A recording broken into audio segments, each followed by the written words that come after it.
नमो आयर्याणं नमो वज्रायाणं नमो लोये सौवसाहूढं मोक्षमार्गस्य नेतारं भेक्तारं कर्मभूभृतां ज्ञातारं विश्वतत्त्वानां वन्दे तद्गुणलब्धये वन्दे तद्गुणलब्धये। 1008 श्री मूलनायक आदिनाथ भगवान की जय। द्वासांग जिनवाणी माता की जय। आचार्य श्रेष्ठ आचार्य गुरुवर श्री 108 उमा स्वामी जी महाराज की जय। आचार्य श्रेष्ठ आचार्य गुरुवर श्री 108 विद्यासागर जी महाराज की जय। जगत पूज्य निर्यापक श्रमण मुनि पुंगव श्री 108 सुधा सागर जी महाराज की जय। समस्त मुनि संघ की जय। कल हम सभी ने गुणस्थान के बारे में थोड़ी सी चर्चा की थी। आज पुनः गुणस्थान को समझेंगे। कल अपन ने 1 से 7 गुणस्थानों को समझा था। आज 7 के ऊपर 8 से 14 गुणस्थानों के बारे में समझेंगे। पहले कल जो अपन ने 1 से 7 गुणस्थान समझे थे, 5 मिनट में उनका अपन रिवीजन कर लेंगे एक बार। ठीक है। हमने आपको बताया था कि जो गुणस्थान होते हैं ये मोह और योग के निमित्त से होते हैं। गुणस्थानों की परिभाषा मोह और योग के निमित्त से होने वाले आत्मा के परिणामों की तारतम्य को गुणस्थान कहते हैं। मोह और योग के निमित्त से हमारे परिणामों में जो हीनाधिकता आती है, उसी परिणामों की हीनाधिकता को गुणस्थान कहते हैं। जब विशुद्धि बढ़ती है तो गुणस्थान बढ़ता है, जब विशुद्धि कम होती है तो गुणस्थान गिरता है, नीचे आ जाते हैं। ठीक है। हमने ये बताया था मोहिनी कर्म के 2 भेद हैं, दर्शन मोहिनी और चारित्र मोहिनी। दर्शन मोहिनी के 3 भेद, मिथ्यात्व, सम्यक मिथ्यात्व, सम्यक प्रकृति। चारित्र मोहिनी के 25 भेद होते हैं।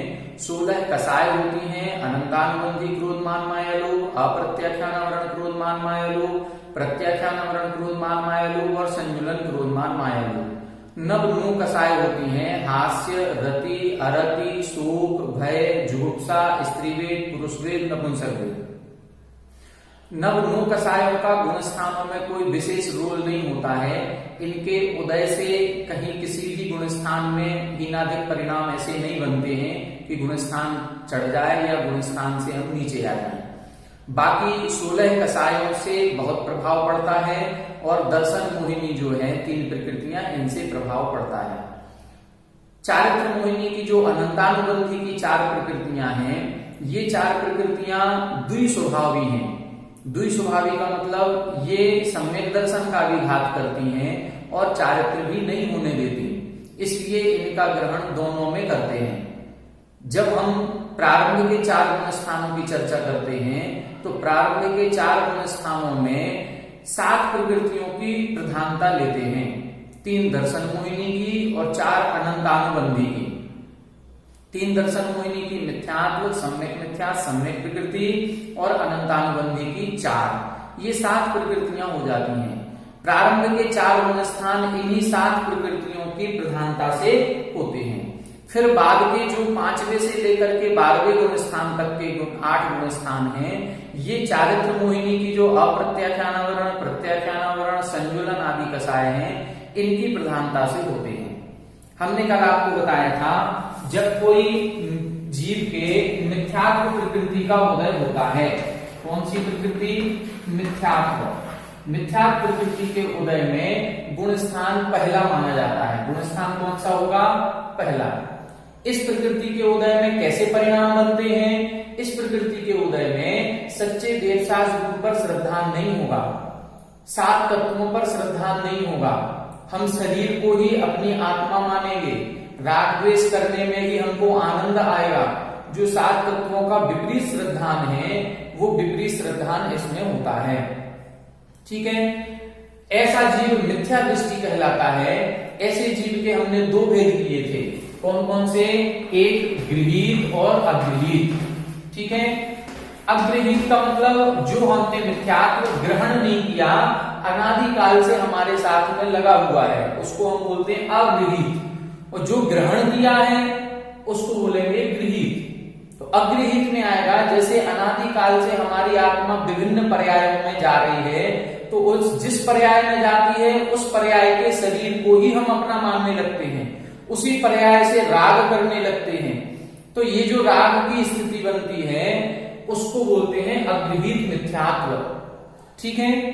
और गृहीत मिथ्यात्व जब हम कुगुरु कुदेव कुशास्त्रों को मानने लगते हैं तो ये हमारा गृहीत मिथ्यात्व कहलाता है। दूसरे मिथ्या दृष्टि जीव के दो भेद और होते हैं, एक सादी मिथ्या दृष्टि और एक अनादि मिथ्या दृष्टि। एक जीव ऐसे हैं जिन्होंने आज तक मिथ्यात्व को नहीं छोड़ा, आज तक सम्यक दर्शन प्राप्त नहीं किया, वो अनादि मिथ्या दृष्टि जीव। और एक जीव ऐसा है जिसने सम्यक दर्शन प्राप्त किया था और पुनः मिथ्यात्व में आ गया, तो अब वो कहलाएगा सादी। आदि सहित, आदि का मतलब प्रारंभ से सहित है, प्रारंभ से रहित है, ठीक है।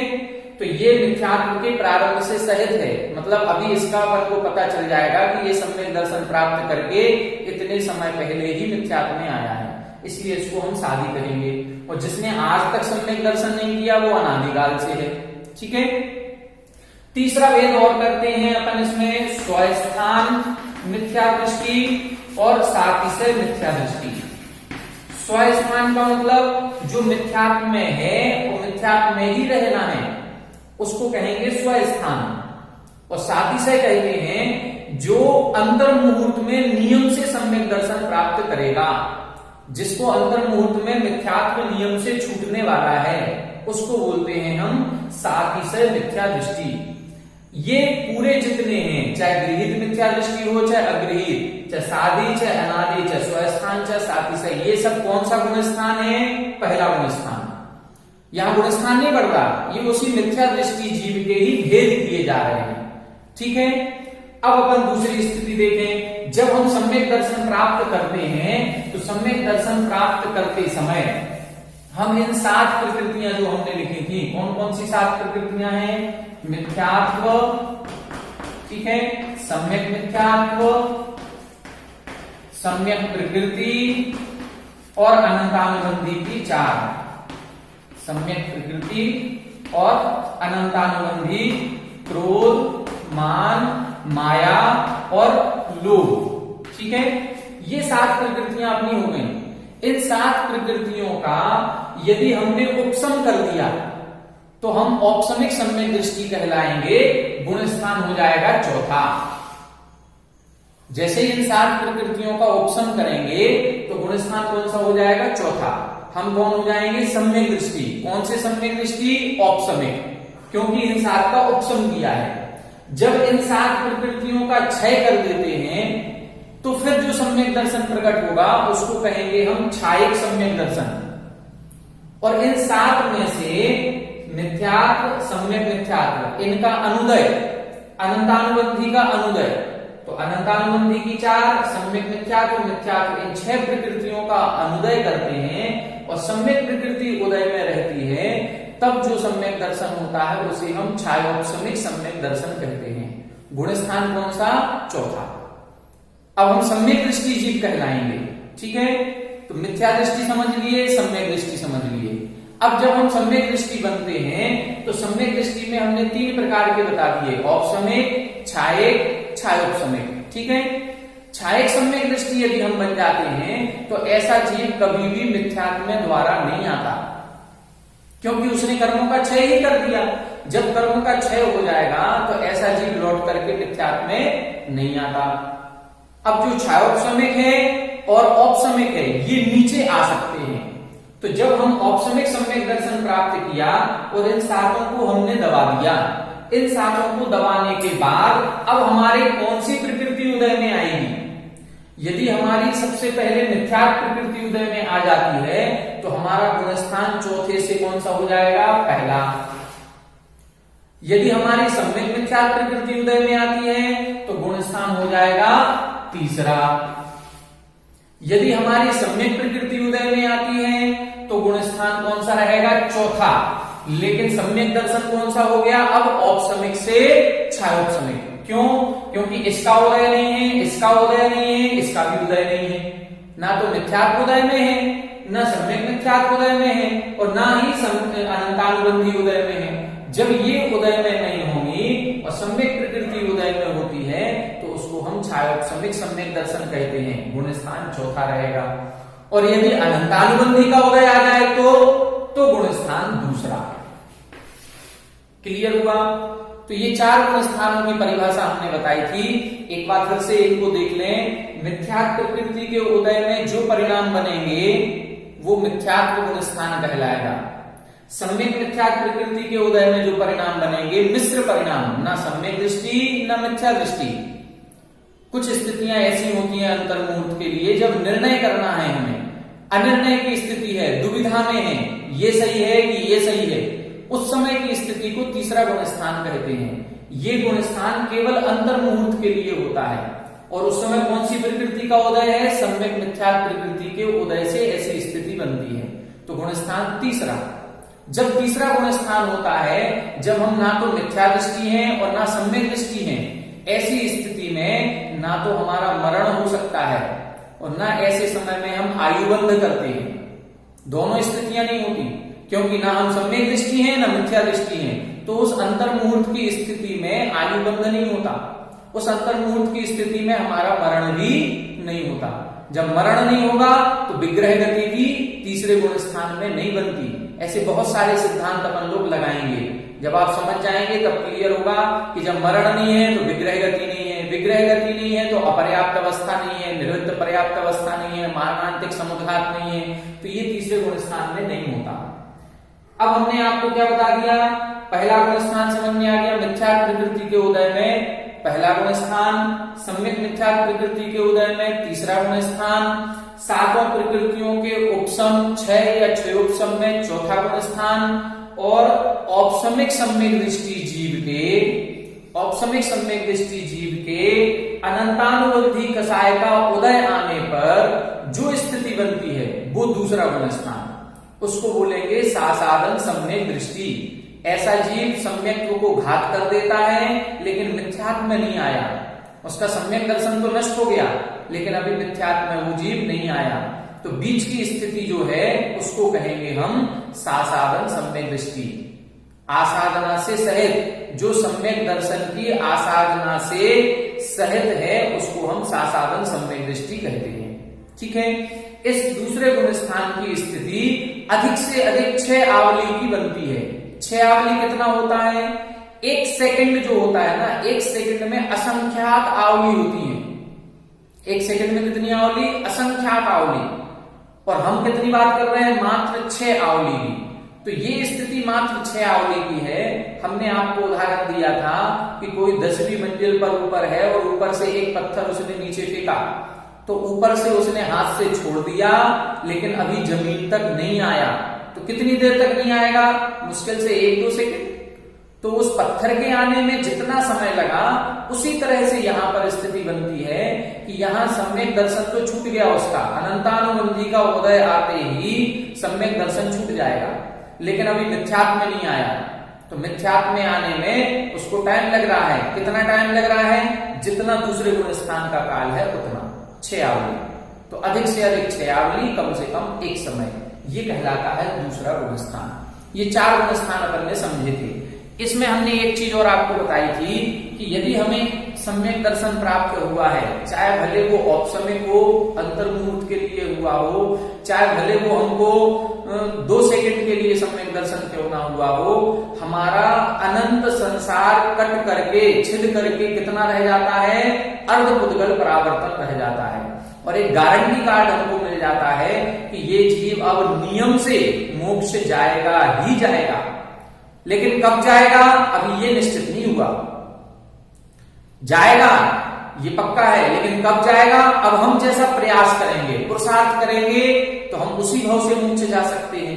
नहीं जा पाए और मान लो हमारी दुर्गति हो गई, हम इधर उधर संसार में भटक गए और फिर हमको संगी पंचेंद्रिय पर्याप्त तक की पर्याय ही नहीं मिली, या हम मिली तो वैसे भाव नहीं बने, तो अधिकतम अर्धपुद्गल परावर्तन काल तक यह जीव संसार में रह सकता है। और अर्धपुद्गल परावर्तन काल समाप्त होते ही ये जीव मनुष्य बनेगा, मुनि बनेगा और मोक्ष भी जाएगा। ये नियम है। अर्धपुद्गल परावर्तन काल कितना है? कहने को तो अनंत काल है, लेकिन जितना संसार काल हमारा था उस अपेक्षा से देखा जाए तो बहुत छोटा सा काल है। अर्धपुद्गल परावर्तन में असंख्यात उत्सर्पणी अवसर्पणी निकल जाएंगी, इतना काल होता है। लेकिन जो हमारा संसार काल है, जो समुद्र के बराबर था, उसके सामने तो अर्धपुद्गल परावर्तन एक छोटे गिलास में या लोटे में रखे हुए पानी जितना है, बहुत थोड़ा सा काल। तो सम्यक दर्शन होते ही हमारा संसार कितना था और कितना सा बचा, ये सम्यक दर्शन की महिमा है। एक बार सच्ची श्रद्धा प्रकट हो जाएगी तो हमारा संसार काल घट गया। अब एक बार यदि हम व्रत ले लें तो व्रत लेते ही संसार काल जो अर्धपुद्गल परावर्तन काल था वो और घट जाता है। समाधि पूर्वक मरण करते ही, व्रत धारण करते ही ऐसा कहा जाता है कि एक बार जिसने भाव पूर्वक समाधि मरण कर लिया, संलेखना मरण कर लिया, उसका संसार काल मात्र 7 या 8 भव रह जाता है, मात्र 7 या 8 भव। जिसने छायक सम्यक दर्शन कर लिया उसका मात्र 3 या 4 भव। जिसने छायक सम्यक दर्शन प्राप्त किया, छायक सम्यक दृष्टि जीव का अधिकतम 4 भव होते हैं। जिस भव में सम्यक दर्शन प्राप्त किया, एक ये वाला भव, फिर अगला भव देवों का और अगला भव मनुष्य का, इसमें नियम से मोक्ष चला जाएगा। और यदि मान लो उसने पहले आयु बंद कर लिया था, मान लो मनुष्य या त्रियंच आयु का, तो फिर उसको मनुष्य त्रियंच जाना पड़ेगा भोग भूमि में, वहां से वो देव में जाएगा, देव से फिर मनुष्य बनेगा, अब नियम से मोक्ष जाएगा। तो छायक सम्यक दर्शन का काल मैक्सिमम तीसरे या चौथे भाव में मोक्ष जाता ही जाता है। तो छायक सम्यक दर्शन की तो पर्याय निश्चित है कि वो अगले भाव में या तो देव बनेगा, मनुष्य त्रियंच बनेगा, वो जाएगा उधर जाएगा और बाकी फिर नियम से मोक्ष जाएगा। तो ऐसे हमारा ये संसार काल घट जाता है। ठीक है, अब इसके बाद अपन देखें चौथे गुण स्थान के बाद। चौथे गुण स्थान की महिमा भी आपने बहुत सुनी होगी, छहढाला में, श्रावकाचार में, कि जिसको एक बार सम्यक दर्शन हो जाता है, सम्यक दर्शन के साथ यदि वह जीव मरण करता है तो अगले भाव में नीच गोत्र में उत्पन्न नहीं होगा। देखें, पुरुष वेद में ही उत्पन्न होगा, स्त्री वेद में उत्पन्न नहीं होता है। जब पुरुष वेद में उत्पन्न होगा मनुष्य पर्याय में, तो उत्तम कुल में उत्पन्न होगा, वो महान अच्छे वैभवशाली परिवार में उत्पन्न होगा। उसके त्रस्त स्थावर आदि नहीं बनेगा, 1 इंद्री 2 इंद्री 3 इंद्री 4 इंद्रियों में उसकी उत्पत्ति नहीं होगी, पंचेंद्री ही बनेगा, त्रियंच में नहीं जाएगा। तो ये सारी स्थितियां उसकी बनती हैं। विकलांग नहीं होगा, हीन आयु वाला, अल्प आयु वाला नहीं होगा। तो सम्यक दर्शन की ये जो विशेषता कही गई है कि सम्यक दृष्टि जीव जब एक बार सम्यक दर्शन प्राप्त कर लेता है और सम्यक दर्शन के साथ मरण करता है, तो सम्यक दर्शन के साथ मरण करने वाला जीव अगले भव में या तो वैमानिक देव ही बनेगा, यदि देवायु का बंध किया है तो वैमानिक देव ही बनेगा। नरक आयु का बंध पहले कर लिया था तो पहले नरक से नीचे नहीं जाएगा। त्रियंच आयु का बंध कर लिया था तो भोग भूमि में त्रियंच बनेगा। 1 इंद्री 2 इंद्री 3 इंद्री 4 इंद्री नहीं बनेगा, असैनी नहीं बनेगा, सम्मूर्छन नहीं होगा, गर्भज ही होगा। और यदि मनुष्य आयु का बंध कर लिया था तो मनुष्य बनेगा, लेकिन भोग भूमि का मनुष्य बनेगा, अल्प आयु वाला नहीं होगा, हीनांग नहीं होगा। इस दृष्टि से ऐसे वर्णन किया गया है कि ये सम्यक दृष्टि की, सम्यक दर्शन की महिमा है। अब आगे अपन देखें व्रतों को। ये 4 गुण स्थान अपन ने देख लिए। अब 4 के बाद 5वां गुण स्थान, 6वां गुण स्थान कैसे बनता है, हमने आपको बताया था कि चौथे गुण स्थान से ऊपर जितने जीव हैं ये सम्यक दृष्टि ही होते हैं। अब व्रतों का वर्णन आएगा। तो हमने आपको बताया था कसाय कितनी है, 4 प्रकार की, अनंतानुबंधी, अप्रत्याख्यान, प्रत्याख्यान और संजुलन। ठीक है, प्रत्याख्यान और संजुलन, ऐसी ये 4 कसाय, 4 की 16 कसाय हो जाएंगे। ठीक है, अब हमने देखें अनंतानुबंधी का अनुदय किया। अनंतानुबंधी का अनुदय करते ही हमारा गुणस्थान हो गया था 4था, हम सम्यक दृष्टि हो गए थे। यदि अनंतानुबंधी का अनुदय किया है तो हमारा गुणस्थान अब कौन सा हो गया, 4था। अब हम सम्यक दृष्टि कहलाएंगे। अब सम्यक दर्शन के साथ यदि हम अप्रत्याख्यान कसाय का और अनुदय कर दें, अभी जो हमारी कसाय चल रही थी वो 6 महीने से ज्यादा नहीं थी, 6 महीने से ज्यादा है तो हम मिथ्या दृष्टि, 6 महीने से कम कर लिया तो हम सम्यक दृष्टि। अब उस कसाय को हमने 15 दिन तक कर लिया, कितने दिन तक कर लिया? 15 दिन, तो हमारा गुण स्थान 5वां हो जाएगा।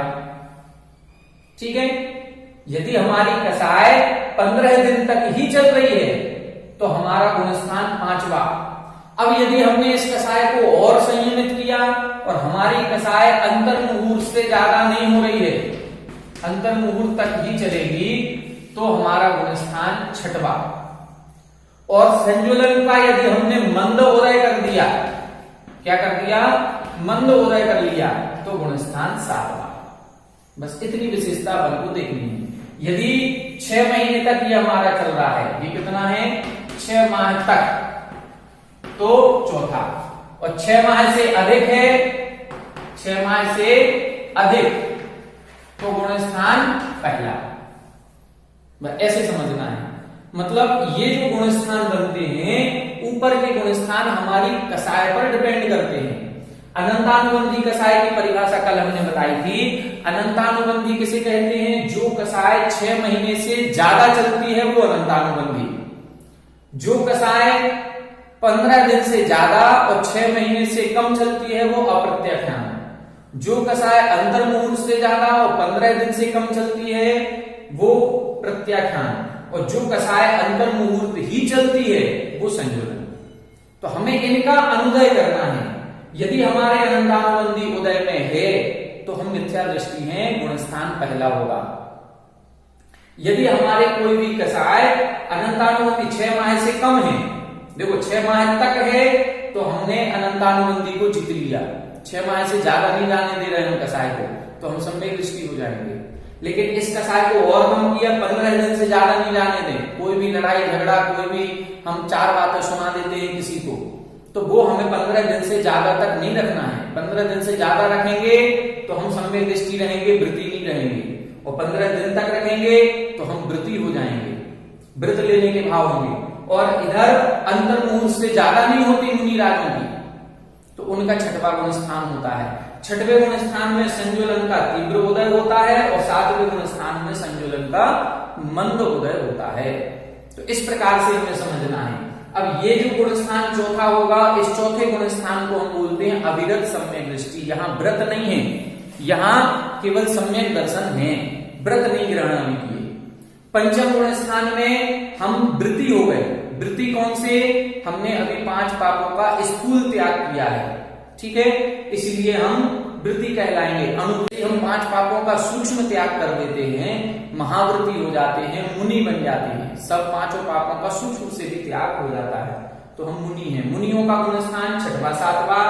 आर्य का माता जी एलक चुल्लक वृत्ति श्रावक का 5वां, और जिन्होंने व्रत नहीं लिए लेकिन श्रद्धा पक्की है वो 4था गुण स्थान। ठीक, अब अपन 7वें के ऊपर आगे चलेंगे। आगे क्या स्थिति बनती है ये अपन अब समझेंगे, देखेंगे। 7वें गुण स्थान के ऊपर अब कसाय तो कौन सी है? कसाय तो ना तो अनंतानुबंधी है, ना अप्रत्याख्यान है, ना प्रत्याख्यान है, और संजुलन का मंद उदय है।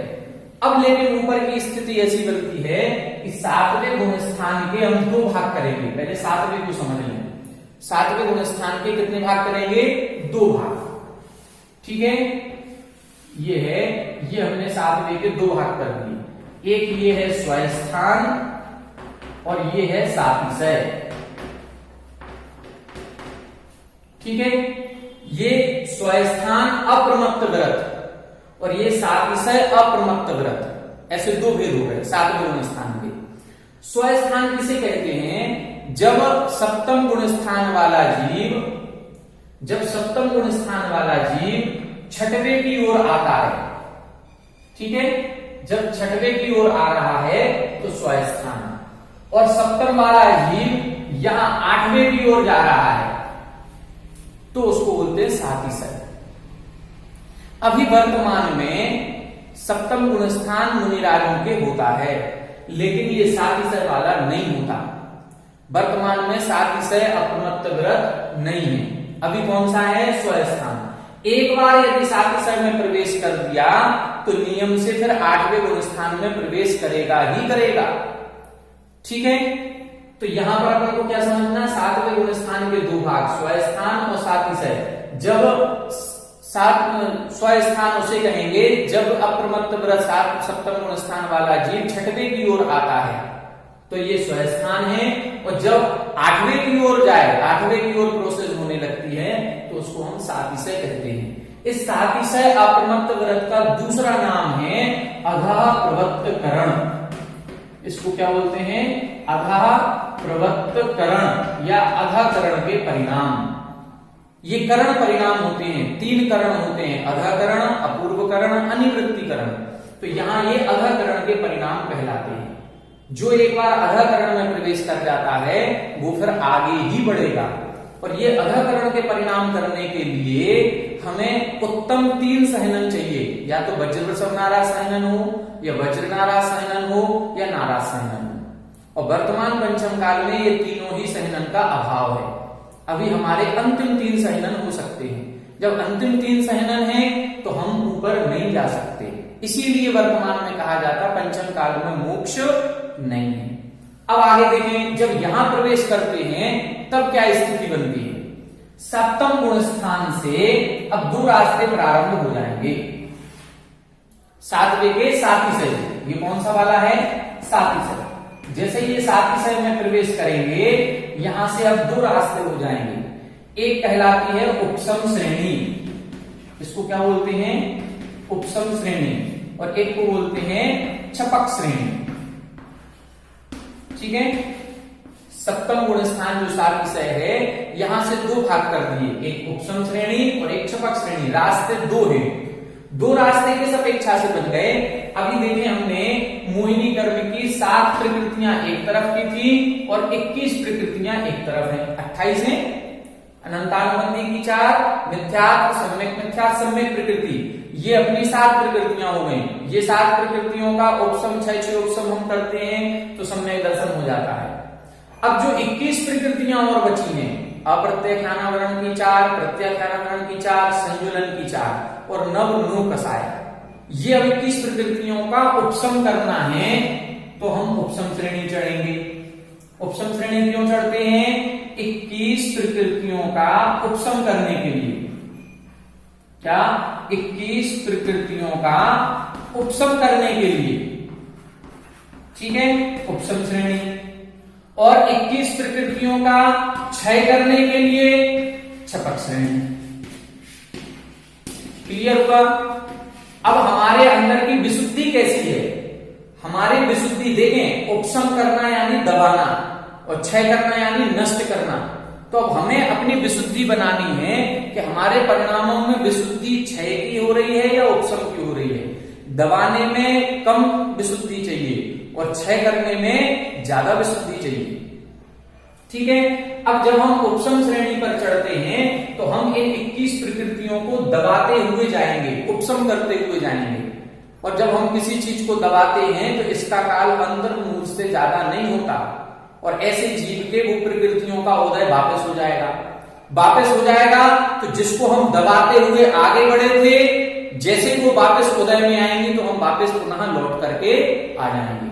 इसलिए उपसम श्रेणी वाला वापस लौटता है। ये कहां कहां जाएगा और ये कहां जाएगा? उपसम श्रेणी वाले के गुणस्थान होते हैं 8, 9, 10 और 11। ये जब रास्ता बढ़ेगा तो पहले 8वें में जाएगा, फिर 9वें में जाएगा, फिर 10वें में जाएगा, फिर 11वें में जाएगा। ठीक है, अब 11वें में जैसे ही पहुंचेगा इसको रिटर्न में वापस आना है, ये जरूर आएगा पक्के में। क्यों आएगा? क्योंकि इसने उन 21 प्रकृतियों को दबाया है, नष्ट नहीं किया है। और जब हमने इसको दबाया है तो ये उदय में आ जाएगा। उदय में आएगा तो फिर हमें वापस आना पड़ेगा। आप लोगों ने फिल्में देखी होंगी, कई बार फिल्मों में ऐसे सीन आते हैं कि एक हीरो आगे बढ़ रहा है और रास्ते में बहुत सारे दुश्मन, उसके विलेन आ रहे हैं। अब वो क्या करता है? उनसे मारपीट करता है और मारपीट करके उनको मार के आगे बढ़ना है। तो कई बार तो क्या करता है, वो एक अपना जोर से पंच मारता है तो वो जो दुश्मन है वो बेहोश हो जाता है। बेहोश हुआ, ये आगे बढ़ गया, दूसरे को मारा, उसको बेहोश कर दिया, फिर आगे बढ़ गया, तीसरे को मारा, बेहोश कर दिया, आगे बढ़ गया। लेकिन जब बेहोश करेंगे तो उसको होश तो आएगा, और जैसे ही वो होश में आएगा तो वो दुश्मन उसको, हीरो को वापस पीछे कर लेगा। दूसरा प्रसंग है कि वह जो हीरो था वो उन दुश्मनों को एक पंच में मारता ही जा रहा है, जो मार देगा अब वो वापस नहीं आएगा। इसी तरह इधर जो हमारे कर्म रूपी दुश्मन है, कौन से कर्म है? 21, यहाँ 21 दुश्मन है ये। अब इन 21 दुश्मनों को, 21 शत्रुओं को मोहिनी कर्म जो है ये शत्रु के समान है। इन 21 को यदि हम दबाते हुए जाएंगे तो हमें वापस लौटना पड़ेगा, और 21 को यदि हम मारते हुए जाएंगे तो फिर हमें वापस नहीं लौटना पड़ेगा। ये कहा जाता है, ये नियम से 8वें में जाएगा, फिर 9वें में जाएगा, फिर 10वें में जाएगा, और 10वें से सीधा 12वें में जाता है। ये 11वें गुण स्थान में नहीं जाता। 11वें गुण स्थान का नाम उपशांत मुंह और 12वें का नाम क्षीण मुंह। जब हम संपूर्ण मोहिनी कर्म का उपशम कर देते हैं तो उपशांत मुंह कहलाएंगे, 11वें गुण स्थान में जाएंगे। और जब संपूर्ण मोहिनी कर्म का क्षय कर देते हैं तो 12वें गुण स्थान में क्षीण मुंह में जाते हैं। तो ये अपन ने प्रोसेस पढ़ी। फिर जो 12वें गुण स्थान में पहुंचा है वो 13वें में जाएगा, 13वें से 14वें में जाएगा और उसको मोक्ष हो जाएगा। तो यदि हमने छपक श्रेणी आरोहण की है तो नियम से उसी भाव में मोक्ष तय है, होना ही होना है। लेकिन यदि हमने उपशम श्रेणी चढ़ी है तो अभी गारंटी नहीं है कि उसी भाव से मोक्ष होगा। ठीक है, जो जीव अगली आयु का बंध कर लेते हैं ऐसे जीव फिर छपक श्रेणी आरोहण नहीं कर पाते। क्यों? हमने आपको बताया था, एक बार आयु का बंध हो गया तो अब उस आयु को भोगना ही पड़ेगा, उसको नष्ट नहीं किया जा सकता, उसका संक्रमण नहीं हो सकता। तो यदि एक बार जीव ने आयु का बंध कर लिया तो ऐसा जीव उत्तम सहनन होने के बाद भी, सब कुछ अनुकूलताएं होने के बाद भी छपक श्रेणी पर नहीं जा सकता, वो उपशम श्रेणी पर जा सकता है। क्यों? क्योंकि उसने आयु बंध कर लिया। और यदि हमने आयु बंध नहीं किया अभी तो हम छपक श्रेणी आरोहण करके नियम से मोक्ष जा सकते हैं। अब दूसरी चीज एक और सुने, छपक श्रेणी पर चढ़ने के लिए जो ये 7 प्रकृतियां थी, यहां छाये सम्यक दर्शन होना आवश्यक है। जब तक इन 7 को क्षय नहीं करेंगे तब तक हम छपक श्रेणी नहीं चढ़ सकते। पहले इन 7 को नष्ट करना पड़ेगा, पहले छायक सम्यक दर्शन करें, फिर इसके बाद हम शेष 21 को क्षय करेंगे। जिसने अभी ये 7 ही क्षय नहीं की, 7 का उपशम किया है, वो छपक श्रेणी नहीं चढ़ेगा। तो 7 का क्षय करें फिर छपक श्रेणी चढ़ें। अब 7 का जिसने क्षय कर दिया वो दोनों चढ़ सकता है। 7 का क्षय कर दिया, हम छायक सम्यक दृष्टि हो गए। अब छायक सम्यक दृष्टि होने के बाद हमारे अंदर योग्यता है कि हम क्षय करते हुए जा सकते हैं। लेकिन जब दुश्मन सामने आया और हमारी इतनी हिम्मत नहीं हुई कि हम उसको मार पाए तो हम दबाते हुए चले गए उसको। तो छायक सम्यक दृष्टि दोनों श्रेणी चढ़ सकता है, लेकिन छपक श्रेणी के लिए तो छायक सम्यक दृष्टि ही चढ़ेगा, अन्य औपसम्यक नहीं चढ़ सकता। उपशम सम्यक वाला केवल उपशम श्रेणी ही चढ़ता है। ऐसे ये कुछ 2-3 नियम हैं। अब अपन इन गुण स्थानों को देखेंगे कि 8वें में होता क्या है, 9वें में क्या होता है, 10वें में क्या होता है। अब इनकी परिभाषा देखेंगे। ठीक है, 8वें गुण स्थान का नाम क्या है? 8वें गुण स्थान का नाम है अपूर्वकरण। जहां अपूर्व परिणाम होते हैं उसे हम अष्टम गुण स्थान कहते हैं। देखें ध्यान से, अब अष्टम गुण स्थान की 2 परिभाषाएं मिलेंगी, एक सरल वाली, एक कठिन वाली। पहले सरल वाली समझ लें, फिर कठिन वाली समझाएंगे। अष्टम गुण स्थान का नाम क्या है? अपूर्वकरण। अपूर्वकरण का मतलब है, करण का मतलब परिणाम, अपूर्व का मतलब ऐसे परिणाम जो आज तक नहीं किए। ठीक है, उसको बोलते हैं हम अपूर्वकरण। इस गुण स्थान में एक भी जो 21 प्रकृतियां हैं, उन 21 में से ना तो एक भी प्रकृति का उपशम होता है, ना एक भी का क्षय होता है। फिर क्या होता है इस गुण स्थान में? इस गुण स्थान में 4 काम होते हैं। सबसे पहले होता है गुण संक्रमण। क्या होगा? गुण संक्रमण। दूसरा होता है असंख्यात गुण श्रेणी निर्जरा। असंख्यात गुण श्रेणी निर्जरा। ठीक है। तीसरा काम कौन सा होता है? अनुभाग खंडन। अनुभाग खंडन। और चौथा होता है स्थिति खंडन। ये 4 काम होते हैं इस गुण स्थान में। इस गुण स्थान में जो अंदर की विशुद्धि बनती है, उस विशुद्धि से अभी कर्मनाश नहीं किए एक भी, न कर्मों का अभी उपशम किया। क्या करते हैं? गुण संक्रमण। जो अशुभ प्रकृतियां थी हमारी सत्ता में, उन अशुभ को शुभ में परिवर्तित करना शुरू हो जाता है। कितनी बड़ी बात है। दुश्मन को हम अपनी सेना में मिलाने लगे, ये बहुत बड़ी बात है। तो क्या कर रहे हैं? अशुभ प्रकृतियां शुभ में बदल रही हैं।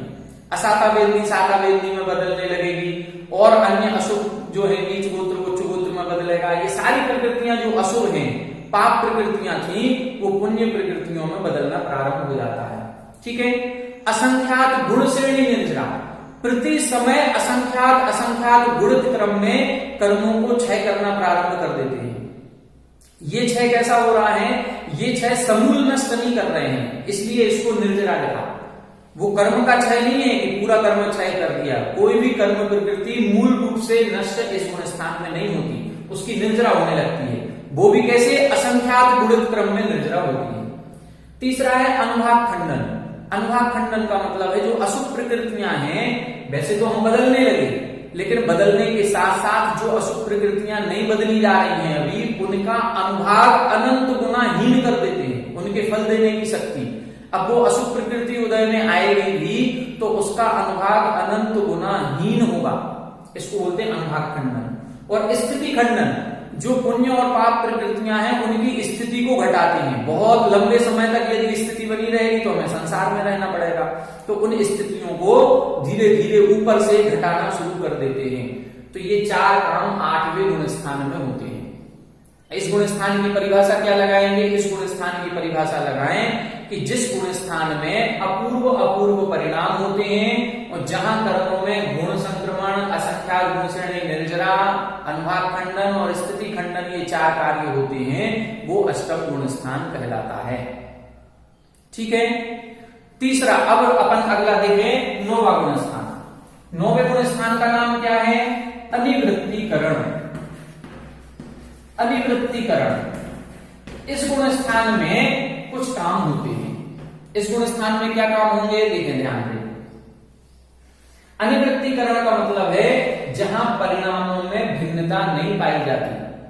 इसकी चर्चा हम बाद में करेंगे, अभी बताएंगे। इनकी जो अधकरण, अपूर्वकरण, अनिवृत्तीकरण की परिभाषा है उसको अपन थोड़ी देर बाद समझेंगे। जो समसमयवर्ती, विषम समयवर्ती, भिन्न समयवर्ती की परिभाषा आती है वो बाद में समझाएंगे, वो थोड़ी सी कठिन है, लेकिन इतनी कठिन नहीं है कि हमारे समझ में ना आए, बहुत सरल है, समझा देंगे। तो अपूर्वकरण ये समझ में आ गया। अब अनिवृत्तीकरण में जहां परिणामों में भिन्नता नहीं होती उसे अनिवृत्तीकरण। इस गुण स्थान में क्या होता है? इस गुण स्थान में कर्मों की निर्जरा होती है। यदि उपशम श्रेणी पर चढ़े थे तो हम 21 प्रकृतियों का उपशम करेंगे। ठीक है, 21 प्रकृतियों का उपशम करेंगे। कहा? 9वें गुण स्थान में। तो 21 का ना करके 20 का होता है, एक प्रकृति रह जाती है, तो 20 प्रकृतियों का उपशम 9वें गुण स्थान में होगा। और क्षय करते हैं तो कितनी प्रकृतियों का क्षय होता है? 36 प्रकृतियों का क्षय होता है। 36 प्रकृतियों का क्षय इस गुण स्थान में होता है। ये 9वां गुण स्थान है। यहां से ये समूल क्षय कर रहे हैं कर्म प्रकृतियों को। ये निर्जरा नहीं हो रही है, ये कर्म नष्ट हो रहे हैं पूरे। निर्जरा में और समूल क्षय में थोड़ा सा अंतर है। ठीक है, तो ये पूरी 36 प्रकृतियां नाश को प्राप्त हो जाएंगी। एक बार नाश हो गया तो ये प्रकृति द्वारा लौट के नहीं आती।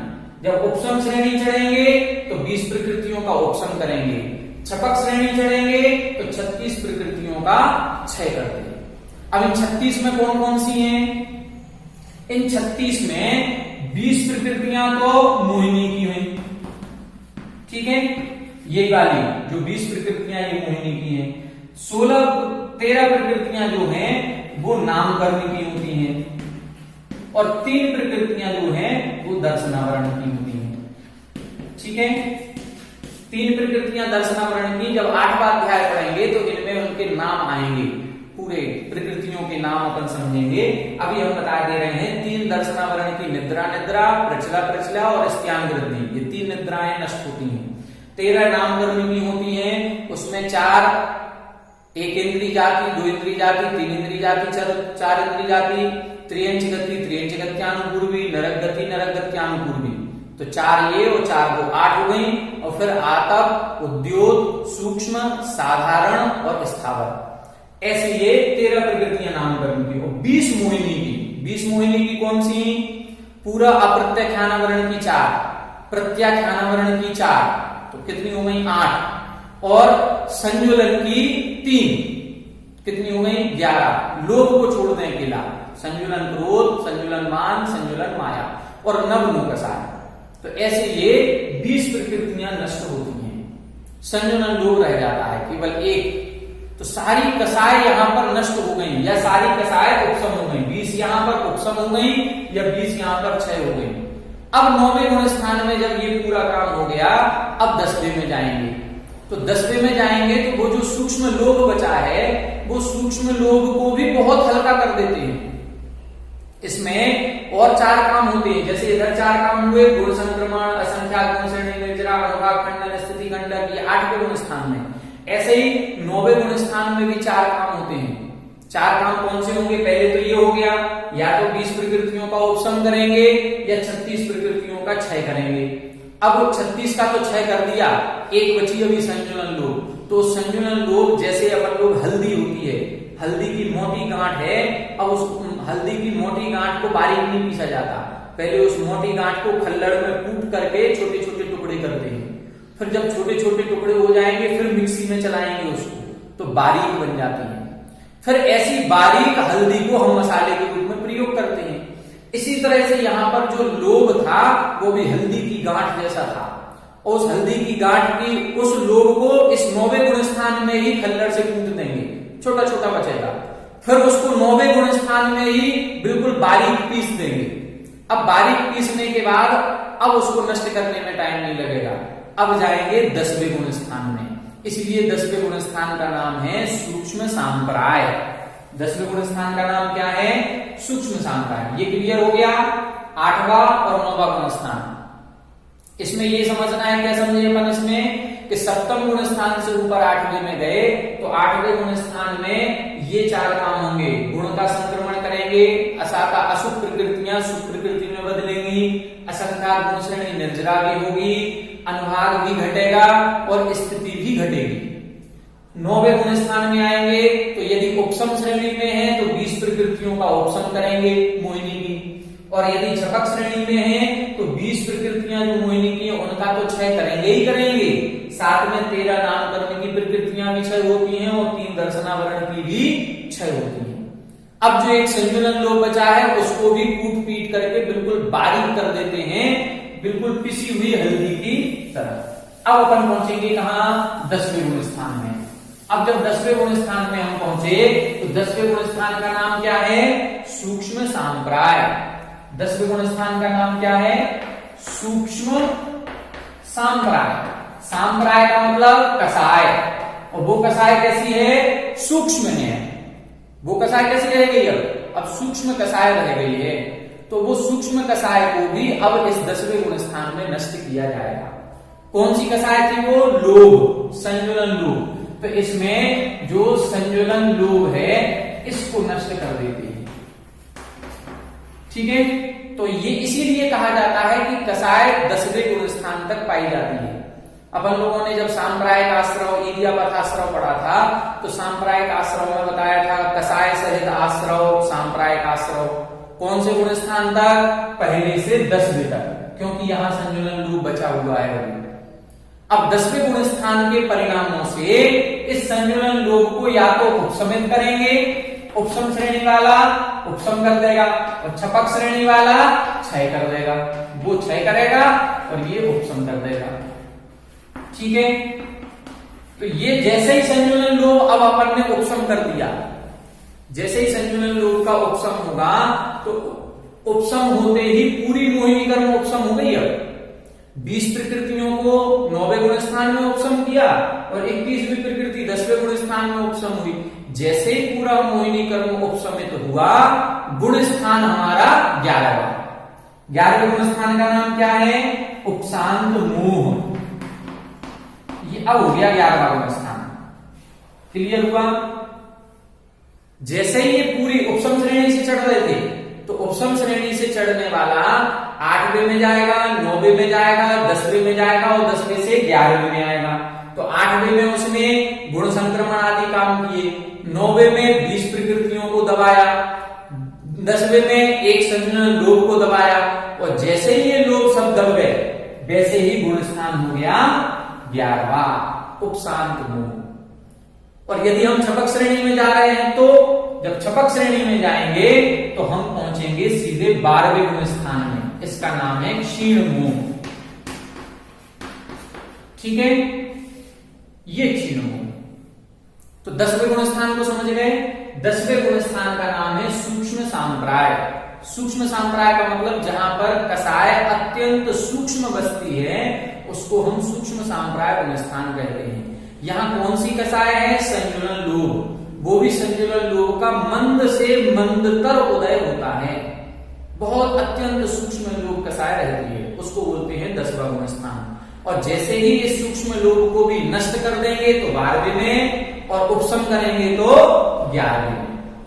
अब 11वें गुण स्थान को देखें। 11वें गुण स्थान में ये पहुंचा है तो इस में पहुंचा है। अब वो 21 प्रकृतियों में से कोई प्रकृति उदय में आ जाएगी। अब जैसे ही उदय में आएगी तो ये नीचे आएगा। अब 11वें से नीचे के आने के दो मार्ग हैं, एक तो है कालक्षय और एक होता है भवक्षय। 11वें वाला नियम से नीचे आएगा, नियम से, ये ऊपर के गुण स्थानों में नहीं जा सकता, मोक्ष नहीं जा सकता। अब ये सबसे पहले कालक्षय और भवक्षय।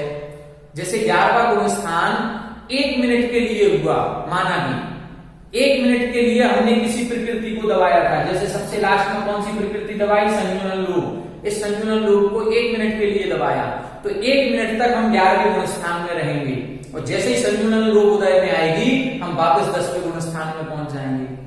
फिर बाकी जो 20 प्रकृतियां दबाई थी उनका समय हो जाएगा तो वो उदय में आ जाएंगी, तो हम 9वें में आ जाएंगे, फिर 8वें में आ जाएंगे, फिर 7वें में आ जाएंगे। तो ये कालक्षय, कालक्षय का मतलब उपशम का काल जो था, उपशम का काल यदि समाप्त हो जाएगा तो ऐसा जीव क्रम से आता है, पहले 10 में, फिर 9 में, फिर 8 में, फिर 7 में, फिर 6 में, ये क्रम से आएगा। लेकिन भवक्षय, भवक्षय का मतलब है कि उपशम श्रेणी हम चढ़े, 11वें में पहुंच गए, 11वें में जो हमने संयोजन लोभ को दबाया था वो 1 मिनट तक दबना था, लेकिन हमारी आयु तो 15 सेकंड की ही थी, तो अब 15 सेकंड बाद मरण हो जाएगा। जब मरण हो जाएगा तो मरण होते ही ये मनुष्य पर्याय खत्म, देव पर्याय प्रारंभ होगी। तो देव पर्याय प्रारंभ होते ही देवों में फिर संयम नहीं होता, तो वहां कौन सा गुण स्थान होगा? चौथा। तो भवक्षय से गिरेंगे तो सीधे चौथे गुण स्थान में आते हैं। ये 11वें गुण स्थान की काम। ठीक है, 11वां गुण स्थान समझ में आ गया, 10वां समझ में आ गया। 10वें गुण स्थान में संयोजन लोभ था, उसका यदि हम उपशम श्रेणी से चढ़े तो उपशम किया, छपक श्रेणी से चढ़े तो क्षय किया। उपशम श्रेणी से उपशम करते हुए जब आगे बढ़े तो 11वें गुण स्थान में पहुंचे, इसका नाम था उपशांत मोह। ठीक है, यहां से नियम से नीचे गिरेगा। यदि कालक्षय से गिरेगा तो क्रम से 10, 9, 8, 7, 6 ऐसे गिरेगा, और यदि भवक्षय से गिरेगा, आयु ही समाप्त हो गई, मरण हो गया, तो अब यह जीव सीधा डायरेक्ट चौथे गुण स्थान में जाएगा। वो अब देवों की आयु इसको मिल जाएगी, पूरे जीवन भर अब चौथे गुण स्थान में ही रहेगा, क्योंकि देवों में संयम नहीं होता। 12वें गुण स्थान की क्या कहानी है? अब 12वें गुण स्थान को देखें। 11 हो गए, 12वें गुण स्थान में जैसे ये पहुंच गया, अब 12वें गुण स्थान का जीव क्षीण मोह वाला है। अब ये 12वें गुण स्थान में एक शुक्ल ध्यान लगाएगा, दूसरा शुक्ल ध्यान। इस दूसरे शुक्ल ध्यान के द्वारा बाकी जो घातीय कर्म है उनको नष्ट करेगा। क्षीण मोह किसे कहेंगे? जिसका संपूर्ण मोहिनी कर्म नष्ट हो गया, संपूर्ण मोह नष्ट हो गया। ठीक है, ये तो हो गया क्षीण मोह। अब ये इस 12वें गुण स्थान में क्या करता है? ध्यान लगाएगा। कौन सा ध्यान लगाएगा? दूसरा शुक्ल ध्यान। उस दूसरे शुक्ल ध्यान के द्वारा ये 3 घातीय कर्मों को नष्ट करेगा। 3 घातीय कर्म कौन कौन से बचे? ज्ञानावरण, दक्षिणावरण और अंतराय। इन 3 कर्मों को नष्ट करेगा। कैसे नष्ट करेगा? ज्ञानावरण की 5 प्रकृतियां, दर्शनावरण की 3 तो पहले ही नष्ट कर दी अपन ने, 3 नष्ट कर दी थी। कहां पर? 9वें गुण स्थान में।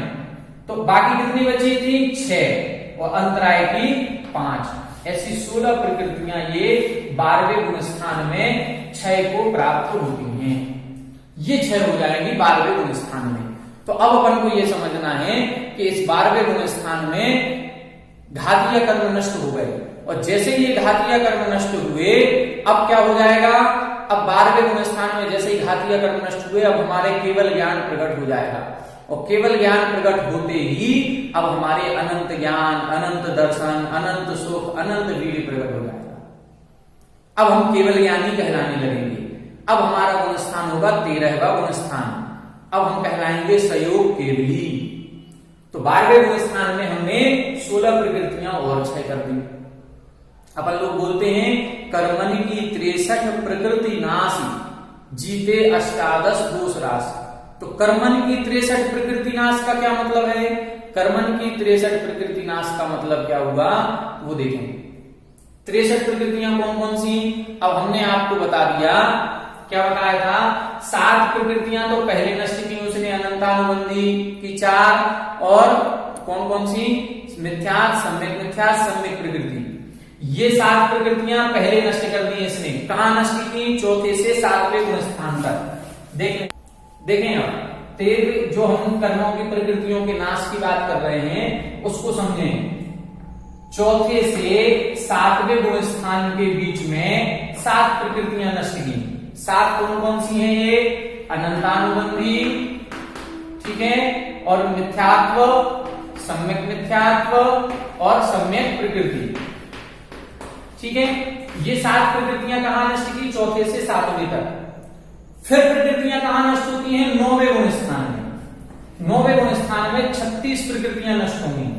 20 मोहिनी की, ठीक है, 13 नाम कर्म की और 3 दर्शनावरण की, ठीक है। तो 36 हो गई। फिर 10वें गुण स्थान में 1 प्रकृति नाश की, संजुलन लोभ। और फिर 12वें गुण स्थान में पहुंचे तो 12वें गुण स्थान में 16 प्रकृतियां नाश हो जाती हैं। कौन कौन सी हैं? ज्ञानावरण की 5, दर्शनावरण की 6, अंतराय की 5। ऐसी ये 16 प्रकृतियां नाश हो गई। अब कितनी हो गई है देखें, 36 और 7 43 और 1 44, 44 और 16 60, ठीक है। तो 60 प्रकृतियां नष्ट कर दी। 3 प्रकृतियां कौन सी हैं? आयु कर्म की होती हैं, जो देवायु, त्रियंचायु और नरकायु। ये आयु का बंध ही नहीं किया। हमने अभी आपको बताया था छपक श्रेणी पर वह जीव चढ़ते हैं जिन्होंने आगामी आयु का बंध नहीं किया।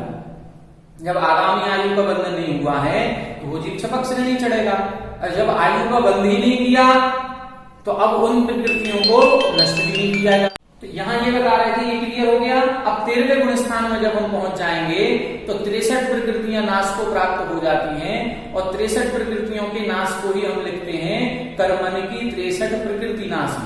अब यहाँ ये केवल ज्ञानी हो गए, इनके समोसरण की रचना हो जाती है, और समोसरण की रचना होकर के ऐसे जीव अब आयु पर्यंत 13वें गुण स्थान में रहेंगे।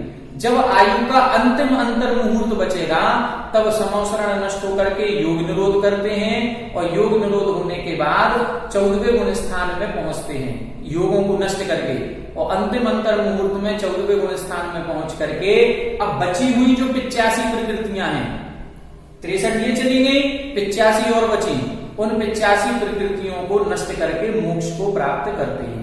तो ऐसे 14वें गुण स्थान का नाम है अयोग केवली। उस केवली गुण स्थान में ये सब प्रकृतियों को नाश करके 85 जो बची थी उन 85 को नाश करके वो फिर मोक्ष को प्राप्त कर लेते हैं।